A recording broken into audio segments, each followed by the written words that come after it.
السلام علیکم۔ آج میں آپ کو بتاؤں گی کہ اپنے پھیپھڑوں کو کیسے ٹھیک رکھ سکتے ہیں۔ گزارش ہے کہ ویڈیو کو پورا دیکھنا ہے تاکہ آپ کو فائدہ حاصل ہو سکے۔ تو سب سے پہلے یہ بات کرتی ہوں کہ سگریٹ آپ کے پھیپھڑوں کو کیسے متاثر کرتی ہے۔ سگریٹ آپ کے پھیپھڑوں کو بہت زیادہ نقصان دیتی ہے، یہاں تک کہ کینسر جیسی شکایت بھی ہو سکتی ہے۔ اگر آپ پھیپھڑوں کے مریض ہیں تو آج میں آپ کو کچھ ایسی فائدہ مند باتیں بتاؤں گی جس پر عمل کر کے آپ اپنے پھیپھڑوں کو ٹھیک رکھ سکتے ہیں۔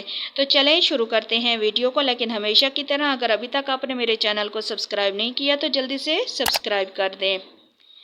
دمہ یا پھیپھڑوں کی بیماریوں کا ایک زبردست طریقہ یہ ہے کہ کھلی فضا میں یعنی فجر کا وقت بہت زیادہ بہترین وقت ہے۔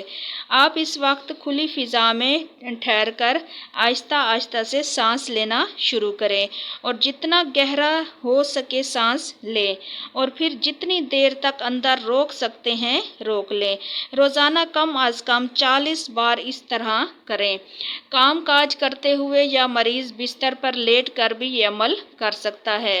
مریض اگر سانس کی یہ ورزش کرے تو صحت مند ہوگا، اور اگر اس کو صحت مند انسان کرتا ہے تو وہ ہمیشہ بیماریوں سے محفوظ رہے گا۔ دمہ یا سانس کی بیماری میں سانس کی نالی میں سوزش ہو جاتی ہے یا پھر اس میں بلغم جم جاتا ہے، جس کی وجہ سے سانس لینے میں بہت زیادہ دشواری ہوتی ہے۔ سانس کی بیماری کی کچھ اور بھی وجوہات ہو سکتی ہیں، جیسا کہ سانس کی نالی میں دھواں، مٹی کی ذرات چلے جانا، پھیپھڑوں کا کمزور ہو جانا، الرجی وغیرہ۔ سانس کی تکلیف میں مریض کو بہت زیادہ کھانسی آتی ہے، سانس ہر وقت پھولا پھولا سا رہتا ہے۔ سردی میں یہ مرض اور زیادہ ہو جاتا ہے۔ اس بیماری سے نجات کے لیے گھریلو ٹوٹکے بہت فائدہ مند ثابت ہوتے ہیں، جن سے نقصان نہیں ہوتا لیکن فائدہ ہی فائدہ ہوتا ہے۔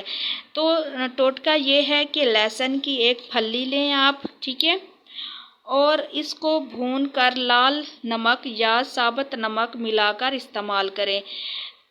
10 بوند لہسن کا رس اور 1 چمچ شہد کے ساتھ ملا کر اس کو استعمال کریں، یا پھر سفید پیاز کے رس میں تھوڑا سا شہد ملا کر روزانہ دن میں کئی دفعہ اس کو چاٹیں۔ انشاءاللہ ان تینوں طریقوں میں سے کوئی بھی اگر آپ طریقہ آزمائیں گے تو آپ کو فائدہ ہی فائدہ ہوگا اور پھیپھڑوں جیسی گندی بیماریوں سے آپ کو نجات ملے گی۔ تو مجھے امید ہے کہ آپ کو میری بات سمجھ آ گئی ہوگی، تو ویڈیو کو لائک کر دیں اور اپنے دوستوں کے ساتھ لازمی شیئر کریں تاکہ ان تک بھی یہ بات پہنچ سکے۔